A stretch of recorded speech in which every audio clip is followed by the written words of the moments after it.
ইসরায়েলের কেন্দ্রস্থলে একটি হাসপাতালে ক্ষেপণাস্ত্র হামলার পর ইরানের সর্বোচ্চ ধর্মীয় নেতা আয়াতুল্লাহ আল খামেনিকে হত্যার প্রকাশ্যে হুমকি দিয়েছেন দেশটির প্রতিরক্ষামন্ত্রী ইসরায়েল কাটজ।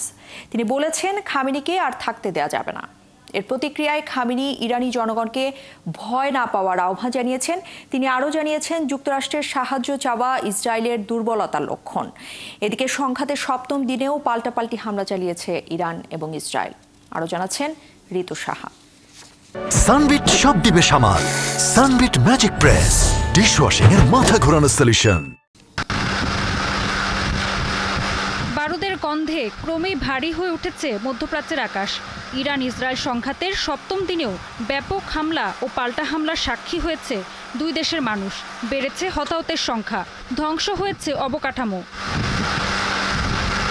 বৃহস্পতিবার সকালে ইসরায়েলের মধ্য ও দক্ষিণাঞ্চল লক্ষ্য করে ক্ষেপণাস্ত্রের বান ছোটায় ইরান। এসব হামলায় ক্ষতিগ্রস্ত হয় দুটি হাসপাতাল সহ ইসরায়েলের কমপক্ষে 4 স্থাপনা। এর মধ্যে দক্ষিণ ইসরায়েলের সরকা হাসপাতাল সবচেয়ে বেশি ক্ষতির শিকার হয়েছে বলে দাবি তেল আবিব।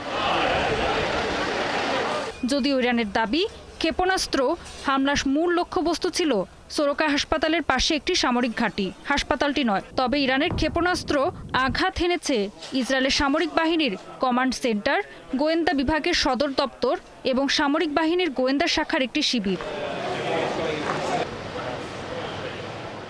একই দিনে ইরানের আরাক ভারী পানি নিউক্লিয়ার রিঅ্যাক্টরে হামলা চালানোর দাবি করেছে ইসরায়েল। এছাড়া তেহরানে ইরানের অভ্যন্তরীণ নিরাপত্তা সদর দপ্তর ধ্বংসেরও দাবি করেছে তেল আবিব। আর হাসপাতালে হামলার প্রতিক্রিয়ায় ইরানের সর্বোচ্চ ধর্মীয় নেতা আয়াতুল্লাহ আলী খামেনিকে হত্যার হুমকি দিয়েছেন ইসরায়েলের প্রতিরক্ষা মন্ত্রী ইসরায়েল কাটজ। তেল আবিবে তিনি সাংবাদিকদের বলেন, ইসরায়েলের ধ্বংস চাওয়ায় খামেনিকে আর থাকতে দেয়া যাবে না।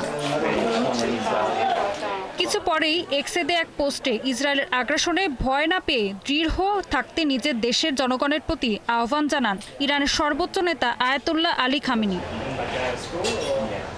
আর ইরানের প্রেসিডেন্ট মাসুদ পেজেশকিয়ান সরকার ও প্রশাসনের সব বিভাগকে ইরানের জনগণের পাশে থাকতে বলেছেন।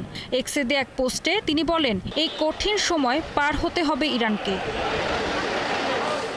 এদিকে ইরান হামলার জন্য পরিকল্পনায় এরই মধ্যে অনুমতি দিয়েছেন যুক্তরাষ্ট্রের প্রেসিডেন্ট ডোনাল্ড ট্রাম্প। তবে ইসরায়েলের সঙ্গে যৌথভাবে অভিযানে অংশ নেওয়ার বিষয়ে চূড়ান্ত সিদ্ধান্ত দেননি তিনি।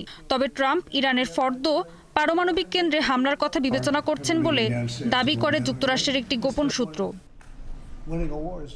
ঋতু সাহা, ৭১।